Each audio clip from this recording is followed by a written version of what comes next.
देवाचा दरवाजा चांदीने मढला, देवाचा दरवाजा चांदीने मढला, शाळेचा दरवाजा पाण्याने सडला. मंदिरातील झुंबराला हिऱ्या मोत्यांचे खडे, शाळेच्या भिंतींना मात्र पडू लागलेत तडे. मंदिरात जाऊन लोक पोथी पुराण वाचतात, शाळेच्या ग्रंथालयात मात्र उंदीर मामा नाचतात.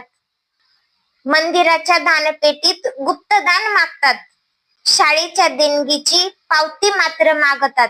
दर वर्षाला देवाची भरवतात यात्रा, पालक मेळाव्यात मात्र पालक फक्त 17. पुजाऱ्यांच्या गळ्यात सोना चांदीचे हार, गोरगरिबांच्या लेकरांची होऊ लागली उपासमार. न खाणाऱ्या देवाला पंचपक्वानाचा घास, शाळेत खिचडी भाताचा अहो येईना वास. आता तुम्हीच सांगा कधी संपेल इथला अंधविश्वास, शिकले सवरलेले तरुण तरुणीच करू लागलेत उपवास. व्हिडिओ आवडल्यास लाईक करा, चॅनलला सबस्क्राईब करा. धन्यवाद.